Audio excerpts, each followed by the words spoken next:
Yeah, I kind of have 6 steps that I would go through.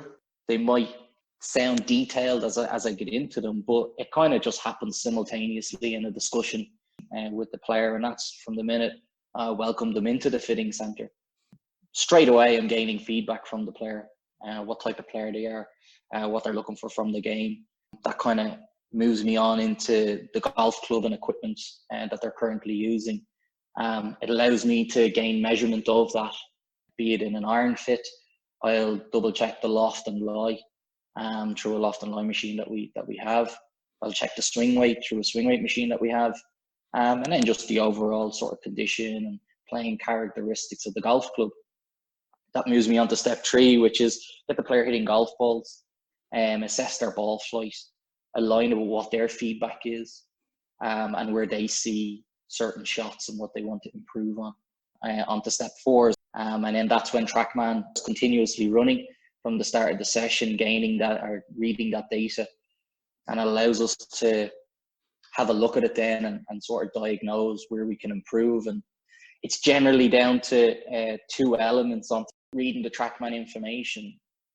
There is a chain reaction within fitting. So for argument's sake, if I'm observing a golfer hitting their current 7-iron, and I know there's a decrease in acceleration and power, that ball speed is going to be fluctuating. The great thing about TrackMan is it gives us an outlet to find what the tolerance is. So it gives us an outlet to value the plus and minus. So it'll give us your best, and it'll also give us your not so best, and give us a figure in between that. And that's the key number that I always try and influence, is the plus minus value. So that'll always be evolving, particularly around ball speed, because that's a key outlet of sending us a strike. We also have that tool on TrackMan as well. But that's a great factor for the golfer to sort of see that number increase. And then there might be another factor then on the back of that, be it a face angle position, launch, height of flight.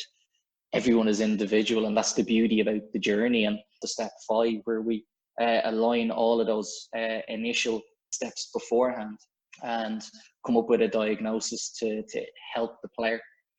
And then on to step 6, which is set about influencing it. So we are handing the player certain or different combinations of product for that category they're looking to get fitted for on the day, and help them move forward.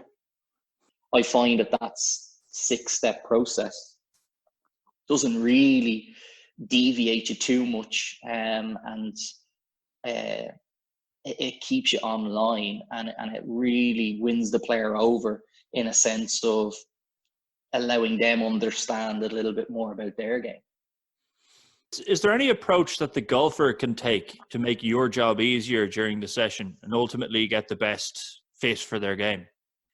Yeah, it's an interesting question, and definitely now, like, I'm doing this 8 years, no doubt the golfer is getting more and more information. They're becoming more and more educated, which is fantastic.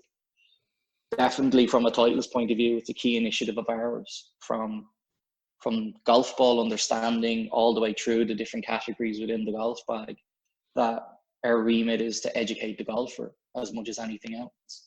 So I think it is capturing the player and getting them to sort of ask more questions. But I think at the same time, when people come along to fittings, Shane, they're actually aligning where their game is at. And I think they're getting a better understanding of them. Because no doubt, obviously, the industry that we're in, there's endless amount of information there, and how the player quantifies that and how they align it to their game can sometimes be a bit of a challenge. So I think that's one of the key remits that we at Titleist, and particularly at the fitting centres, look to achieve, is to put that area of their game in alignment for where they're at, and give them a better understanding of them. I'd actually imagine that availability of information makes your job harder.